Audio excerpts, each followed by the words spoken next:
اعوذ باللہ من الشیطان الرجیم بسم اللہ الرحمن الرحیم۔ نہج البلاغہ کلمہ قصار 262۔ مولا کائنات کے سامنے آ کر حارث بن حوطہ نے کہا، آپ کا کیا خیال ہے کہ میں اصحاب جمل کو گمراہ مان لوں؟ تو آپ نے فرمایا، اے حارث، تم اپنے نیچے کی طرف دیکھا ہے اور اوپر نہیں دیکھا، اس لیے حیران ہو۔ تم حق ہی کو نہیں پہچانتے ہو تو کیا جانو کہ حقدار کون ہے، اور باطل ہی کو نہیں جانتے ہو کیا جانو کہ باطل پرست کون ہے۔ حارث نے کہا، میں سعید بن مالک اور عبداللہ بن عمر کے ساتھ گوشہ نشین ہو جاؤں گا۔ تو آپ نے فرمایا، سعید اور عبداللہ بن عمر نے نہ حق کی مدد کی، نہ باطل کو نظر انداز کیا، نہ ادھر کے ہوئے نہ ادھر کے ہوئے۔ حارث کے بارے میں کہا جاتا ہے کہ اس کا سب سے بڑا عیب یہ تھا کہ اس نے صرف ام المومنین کی زوجیت پر نگاہ کی اور طلحہ اور زبیر کی صحابیت پر، اور ایسی محدود نگاہ رکھنے والا انسان حقائق کا ادراک نہیں کر سکتا۔ حقائق کا معیار قرآن اور سنت ہے، جس میں زوجہ کو گھر میں بیٹھنے کی تلقین کی گئی ہے اور انسان کو بیت شکنی سے منع کیا گیا ہے۔ حقائق کا معیار کسی کی زوجیت یا صحابیت پر نہیں، ورنہ زوجہ نوح اور زوجہ لوط کو بھی قابل مذمت نہ قرار دیا جاتا اور اصحاب موسیٰ کی صریح مذمت نہ کی جاتی۔ تمام مومنین اور مومنات کی طرف سے امام زمانہ علیہ السلام کو ولادت جناب حضرت ابراہیم اور اسماعیل کی مبارکباد دیتے ہیں، اور آنے والے دنوں میں دیولرز کی مبارکباد امام زمانہ علیہ السلام کو کہتے ہیں۔ سب سے پہلے پاکستان کی کامیابی اور پاکستان کی آرمی نے ایک ترانہ بنایا جس میں انہوں نے لکھا کہ عشق حسین سے دھڑکتے ہیں سینے، علی کی موج میں جیتے ہیں۔ یہ انہوں نے ایک شعر اس میں بیان کیا ہے، بیان المرسو۔ یہ مولا کائنات کا ایک لقب ہے، سورہ صف کی آیت نمبر 4 ہے، یعنی کہ مولا کائنات کی ذات گرامی کی صفات ہیں۔ اور اس سے پہلے جو ہے بھاگنے والوں سے متعلق ہے، اور یہ والی جو آیت ہے یہ مولا کائنات کے لیے ہے جو سیسہ پلائی دیوار بنی تھی۔ بہرحال پاک فوج کو پہلے لوگوں نے کچھ گمراہ کرنے کی کوشش کی اہل بیت کے چاہنے والوں کی طرف سے، لیکن جب سے نعرہ حیدری آرمی چیف اور لگا رہے ہیں تو پروردگار عالم نے ان کو جو ہے کامیابی عطا کی۔ ٹاپک ہمارا رہے گا عظمت صحابہ، اور اس کا یہ تیسرا پارٹ ہے۔ مولا کائنات فرماتے ہیں، خلافت صرف صحابیت کی بنا پر مل سکتی ہے، لیکن اگر صحابیت اور قرابت دونوں جمع ہو جائیں تو نہیں مل سکتی۔ اگر تم نے شورا سے اقتدار حاصل کیا تو کیا شورا کیسا ہے جس میں جو ہے مشیری غیب ہے، اور اگر تم نے قرابت سے اپنے خصوصیت کا اظہار کیا ہے تو تمہارا غیر تم سے زیادہ رسول اکرم کے لیے اولا اور اقرب ہے۔ ہم زیادہ تر اب کوشش کریں گے کہ کچھ قرآن کی آیتیں بیان کریں صحابہ کرام سے متعلق، اور اس کے بعد سنت رسول، اور اس کے بعد اہل بیت اطہار کس طریقے سے صحابہ کرام کی جو ہے عظمت کو بیان کر رہے ہیں وہ انشاءاللہ بیان کریں گے۔ جب مولا کائنات کو محمد بن ابی بکر کی شہادت کی خبر ملی تو فرمایا، میرا غم محمد پر اتنا ہی ہے جتنی دشمن کی خوشی، فرق صرف یہ ہے کہ دشمن کا ایک دشمن کم ہوا ہے اور میرا ایک دوست گم ہو گیا ہے۔ مولا کائنات مالک اشتر کے بارے میں بیان کرتے ہیں کہ مالک اشتر کی جب شہادت کی خبر مولا کائنات کے پاس آئی تو انہوں نے فرمایا کہ مالک کو کوئی کیا پہچان سکتا ہے، واللہ اگر وہ پہاڑ ہوتا تو سب سے بلند تر ہوتا، اور اگر پتھر ہوتا تو سب سے زیادہ سخت تر ہوتا۔ اس کی بلندیوں کو نہ کوئی سم رون سکتا ہے اور نہ کوئی پرندہ پرواز کر سکتا ہے۔ مولا کائنات نے جو اس میں لفظ استعمال کیا ہے فند، فند وہ کہلاتا ہے جو پہاڑوں میں ایک منفرد پہاڑ کو کہا جاتا ہے۔ اب قرآن کی آیت بیان کرتے ہیں آپ کو۔ جو قرآن عظمت بیان کر رہا ہے وہی اہل بیت کے چاہنے والے شیعان حیدر کرار اس کو جانتے ہیں، جو اللہ رسول اور اہل بیت اطہار نے بیان کیا۔ پروردگار عالم سورہ آل عمران آیت نمبر 153 میں، وہ وقت یاد کرو جب تم چڑھے جاتے تھے اور کسی کو مڑ کر بھی نہ دیکھتے تھے، اور رسول تمہارے پیچھے کی جانب سے تم کو پکار رہے تھے، اللہ تعالیٰ نے تم کو پاداش میں غم دیا بسبب غم دینے کے۔ یہ ایسی جماعت کا تذکرہ ہے جو امتحانی علامات میں پہاڑ پر چڑھ گئے جبکہ رسول پاک انہیں پکارتے تھے۔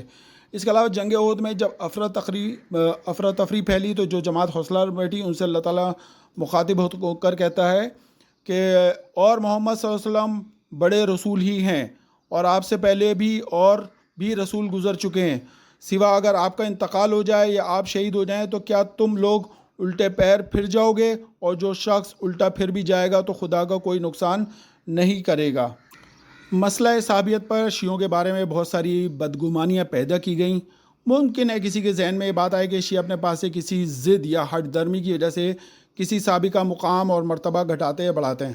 ہم یہ واضح کرنا چاہتے ہیں کہ شیعہ بڑی صاف اور سیدھی بات کہتے ہیں، قرآن جسے جتنا مقام دیتا ہے اس کے سامنے سر تسلیم خم کر لینا چاہیے۔ جنگ احد کے امتحان میں جن صحابہ کرام نے رسول اکرم کے قدموں میں اپنی جانوں کو نذرانہ پیش کیا، آخری دم تک میدان میں ثابت قدم رہے، تیروں تلواروں نیزوں سے اسلام کے دفاع میں اپنے جسم زخمی کرائے، انہوں نے اپنے عمل سے اپنا مقام بلند کیا، اور جو لوگ ثابت قدم نہ رہ سکے وہ احد کے شہداء، زخمیوں اور باغی جانبازوں میں جتنا مقام نہیں رکھتے ہیں۔ قرآن بھی ان دونوں گروہوں کا ذکر بڑے واضح انداز میں کرتا ہے۔ شیعہ صرف یہ کہتے ہیں کہ جس طرح بعض صحابہ کرام علم میں ایک دوسرے سے ممتاز تھے، بعض عبادت میں دوسروں سے ممتاز تھے، اسی طرح بعض صحابہ کرام شجاعت اور جمع مردی میں منفرد مقام کے حامل تھے۔ اور میدان احد میں ایک طرف مولا کائنات حضرت حمزہ، حضرت ابو دجانہ، حضرت انس بن نصر، حضرت موصب بن عمیر، حضرت زیاد بن سکن، حضرت سعد بن ربیع انصاری جیسے جانثار تھے، جن کی بہادری کی داستانیں قیامت تک سنہری حلفوں سے لکھی جاتی رہیں گی۔ اہل سنت سے کبھی آپ یہ بات نہیں سنیں گے۔ تو دوسری طرف جن لوگوں کی کمزوری دکھانے کی وجہ سے لشکر اسلام کو ہزیمت اٹھانا پڑی، ان کا ذکر خود اللہ تعالیٰ نے سورہ آل عمران میں کر دیا ہے۔ جیسے مولانا اشرف علی تھانوی لکھتے ہیں کہ جنگ احد میں بعض مسلمان کامل بھی ہٹ گئے تھے۔ پھر آگے لکھتے ہیں کہ یہ آیت صحیح طور پر بتا رہی ہے کہ اسلام میں استقامت اور استقلال ضروری ہے۔ یہی بات قرآن کی روشنی میں شیعہ کہتے ہیں کہ صرف زبانی اسلام کا اقرار کر لینا کافی نہیں، بلکہ ہر میدان میں استقامت دکھلانا، خصوصاً جہاد کے موقع پر دشمن کے مقابلے میں جان کی پرواہ نہ کرنا تکمیل ایمان کی شرط ہے، اور جان بچانے کی فکر میں رہنا ایمان کی کمزوری کی علامت ہے۔ باقی رہی مولانا اشرف علی تھانوی کی بات کہ جنگ احد میں بعض مسلمان کامل بھی ہٹ گئے تھے، ہمیں اس بات سے اختلاف ہے کہ ہم شیعہ کہتے ہیں کہ جنگ احد میں مسلمان کامل تو میدان میں ڈٹے رہے، شہید ہوئے اور زخمی ہو گئے۔ اس کے بعد بعض اہل سنت برادران جو ہیں سورہ فتح کی آیت نمبر 29 کا جو ہے ریفرنس دیتے ہیں کہ محمد صلی اللہ علیہ وسلم اللہ کے پیغمبر اور جو لوگ ان کے ساتھ ہیں وہ کافروں کے حق میں سخت اور آپس میں رحم دل ہیں۔ شیعوں کے سامنے یہ آیتیں پڑھتے ہیں اور سمجھتے ہیں یہ آیت کبھی شیعوں کی نظر سے نہیں گزری۔ شیعہ اس آیت کے ضمن میں جو کچھ کہتے ہیں وہ بڑی صاف ستھری اصولی بات ہے۔ ہمارے نزدیک اس آیت کے مصداق وہ خوش بخت لوگ ہیں جنہوں نے رسول خدا کے ساتھ مل کر کفار کے مقابلے میں شجاعت اور مردانگی کا مظاہرہ کیا، شہادت کے درجے پر فائز ہوئے یا زخموں سے چور چور ہوئے، دشمنان اسلام کو نیست و نابود کیا۔ جو لوگ میدان جنگ میں عین امتحان کی گھڑی میں استقامت نہ دکھا سکے وہ اس آیت کے مصداق نہیں ہو سکتے، اور یہ ایسی بات ہے جسے ہر انصاف پسند ذہن تسلیم کرتا ہے۔ مفسر مولانا اشرف علی تھانوی لکھتے ہیں کہ اسلام میں استقامت اور استقلال ضروری ہے۔ مولانا شبلی نعمانی لکھتے ہیں کہ رسول خدا کی شہادت کی خبر مشہور ہوئی تو کچھ لوگ ایسے بھاگے کہ انہوں نے مدینے میں آ کر جو ہے انہوں نے دم لیا۔ جنگ احد کے بعد جنگ خندق میں جانثار صحابہ کرام اور کمزور دکھانے والی جماعت کا احوال کریں۔ جنگ احزاب جسے جنگ خندق بھی کہتے ہیں، جب کفار کے بڑے بڑے لشکر مسلمانوں کے مقابلے میں آ گئے تو سچے مومن کے ایمان میں نہ صرف اضافہ ہو گیا بلکہ وہ شہادت کے لیے بےتاب نظر آئے۔ اس بات کا قرآن مقدس سورہ احزاب میں بیان کرتا ہے کہ اور جب سچے ایمانداروں نے کفار کے لشکر کو دیکھا تو بے تکلف کہنے لگے، یہ وہی چیز ہے جس کا ہم سے خدا نے اور اس کے رسول نے وعدہ کیا ہے، اور اس کی پرواہ نہیں، اور خدا اور اس کے رسول نے بالکل ٹھیک کہا۔ یہ پوری آیت آگے تک موجود ہے۔ اس کے بعد مکارہ میں شرازی لکھتے ہیں تفسیر نمونہ میں صحابہ کرام کی جرأت ایمانی کے متعلق، جس وقت مومنین نے احزاب کے لشکروں کا دیکھا تو نہ صرف ان پر گھبراہٹ طاری نہیں ہوئی بلکہ کہا کہ یہ وہ چیز ہے جس کا خدا اور اس کے رسول نے وعدہ کیا۔ یہ صحابہ کرام کی اس جماعت کا ذکر ہے جو شوق شہادت میں بے تاب نظر آتی ہے۔ اللہ تعالیٰ قرآن میں ان کو بلند مقام عطا کرتا ہے اور ان کے شوق شہادت کی تعریف کرتا ہے۔ اب اگر کوئی ان صحابہ کرام کی تعریف میں بخل سے کام لے تو یہ سرین ناانصافی ہوگی۔ دوسری طرف کمزوری دکھانے والی ایک جماعت کا ذکر بھی قرآن میں آیا، اس کا انکار بھی قرآن کا انکار کرنا ہے۔ جیسے پروردگار عالم بیان کرتا ہے کہ جب یہ لوگ تم پر آ چڑھے تھے اوپر کی طرف سے بھی اور نیچے کی طرف سے بھی، اور جب ان کی آنکھیں کھلی رہ گئیں اور کلیجے منہ کو آنے لگے تو تم لوگ اللہ کے ساتھ طرح طرح کے گمان کر رہے تھے۔ سورہ احزاب کی آیت نمبر 10 ہے۔ اس کے متعلق شیعہ کا جو موقف ہے قرآن کی روشنی میں، صحابہ کرام کے مسئلے میں چونکہ شیعہ ہمیشہ ان کو بدنام کر کے نفرتوں کو ہوا دی گئی ہے، حالانکہ شیعہ بھی جانتے ہیں کہ ایک دن اللہ کے دربار میں حاضر ہونا ہے، اس لیے شیعہ جو کچھ کہتے ہیں وہ اللہ کے قرآن کو سامنے رکھ کر لکھتے ہیں۔ وہی بات اہل سنت مفسرین لکھتے چلے آ رہے ہیں۔ جنگ احد میں جہاں کامل الایمان صحابہ نے بے مثال جرأت کا مظاہرہ کیا تو دوسری طرف جن لوگوں نے کمزوری دکھائی اللہ نے انہیں بھی معاف کر دیا، لیکن شرط یہ رکھی کہ آئندہ ایسی کمزوری نہیں دکھائیں گے، بلکہ اگر مشکل وقت آ گیا تو کفار کے مقابلے میں استقامت دکھلائیں گے۔ اس بات کا ذکر سورہ احزاب کے آیت نمبر 15 ہے، اور ترجمہ بیان کرتے ہیں، اور اقرار کر چکے تھے اللہ سے کہ پہلے نہ پھیریں گے پیٹھ، اور اللہ کے اقرار کی پوچھ تو ہوتی ہے۔ اس کے علاوہ مولانا محمود الحسن لکھتے ہیں اور شبیر احمد عثمانی تفسیر میں لکھتے ہیں کہ جنگ احد کے بعد انہوں نے اقرار کیا تھا کہ ہم پھر ایسی حرکت نہ کریں گے، اس کی پوچھ اللہ کی طرف سے ہوگی کہ وہ اقرار کہاں ہو گیا۔ مودودی صاحب لکھتے ہیں کہ جنگ احد کے موقع پر جو کمزوری انہوں نے دکھلائی، اس کے بعد شرمندگی اور ندامت کا اظہار کر کے انہوں نے اللہ سے عہد کیا کہ اب اگر آزمائش کا موقع پیش آ گیا تو اپنے قصور کی تلافی کریں گے، لیکن اللہ کو محض باتوں سے دھوکہ نہیں دیا جا سکتا۔ جو شخص بھی اس عہد کو باندھتا ہے، اس کے سامنے کوئی نہ کوئی آزمائش کا موقع وہ ضرور لے آتا ہے تاکہ اس کا جھوٹ سچ کھل جائے۔ اس لیے وہ جنگ احد کے 2 ہی سال کے بعد اس سے بھی زیادہ خطرہ سامنے لے آیا، اور اس نے جانچ کر دیکھ لیا کہ ان لوگوں میں سچا وعدہ کرنے والا کون ہے۔ جو صلح حدیبیہ اور بیت رضوان میں جو قرآن کی روشنی میں ہے، جو شیعہ بیان کرتے ہیں کہ 6 ہجری کو جو ہے رسول خدا صلی اللہ علیہ وسلم صحابہ کرام کو ساتھ لیا اور عمرے کی غرض سے مکے کی طرف گئے، اور مکہ سے چند میل کے فاصلے پر رک گئے۔ پھر حضرت خراج بن امیہ رضی اللہ کو ایلچی بنا کر بھیجا تاکہ قریش مکہ کو آپ صلی اللہ علیہ وسلم کی تشریف آوری کی اطلاع دیں اور انہیں بتائیں کہ آپ کے آنے کا مقصد کیا ہے، فقط عمرہ کرنا ہے۔ قریش مکہ نے انہیں وہاں پر روک لیا اور ان کے قتل کا ارادہ کیا، مگر ان کی قوم کے جو افراد مکے میں موجود تھے انہوں نے ان کو بچایا۔ یہ پیارے نبی صلی اللہ علیہ وسلم واپس آ گئے، اور رسول خدا نے اس وقت صحابہ کرام کو ایک درخت کے نیچے جمع کیا اور سب سے بیعت لی، جس کا قرآن نے خود ذکر کیا ہے۔ جو لوگ آپ سے بیعت کر رہے ہیں وہ واقعے میں اللہ تعالیٰ سے بیعت کر رہے ہیں، خدا کا ہاتھ ان کے ہاتھ پر ہے، اور بعد بیعت کے جو شخص عہد توڑے گا سو اس کے عہد توڑنے کا وبال اسی پر پڑے گا، اور جو شخص اس بات کو پورا کرے گا، اس پر بیعت میں خدا سے عہد کیا تو عنقریب خدا اس کا بڑا اجر دے گا۔ سورہ فتح کی آیت نمبر 10 ہے، اور یہ تھانوی صاحب جو ہیں آیت نمبر 18 بیان کرتے ہیں۔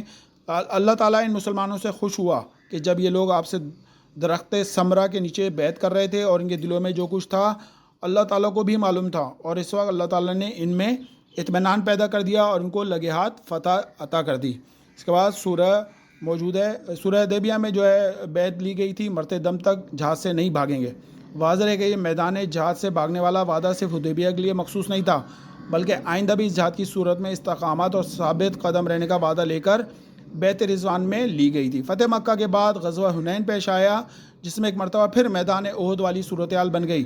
جب لوگ پیارے نبی صلی اللہ علیہ وسلم کو چھوڑ کر بھاگ رہے تھے تو رسول خدا نے لوگوں کو یہی حدیبیہ والا وعدہ یاد دلایا جو کچھ ہی عرصے پہلے وعدہ پیمان لیا گیا تھا۔ غزوہ حنین میں کتنے لوگ شریک ہوئے؟ محمد شفیع سابق مفتی اعظم دارالعلوم دیوبند لکھتے ہیں رسول خدا 14,000 کا لشکر لے کر اس جہاد کی طرف متوجہ ہوئے، جن میں 12,000 انصار مدینہ تھے جو فتح مکہ کے آپ کے ساتھ آئے تھے، اور 2,000 وہ مسلمان تھے جو مکہ اور اطراف کے مکہ کے لوگوں میں سے بوقت فتح مسلمان ہو گئے تھے۔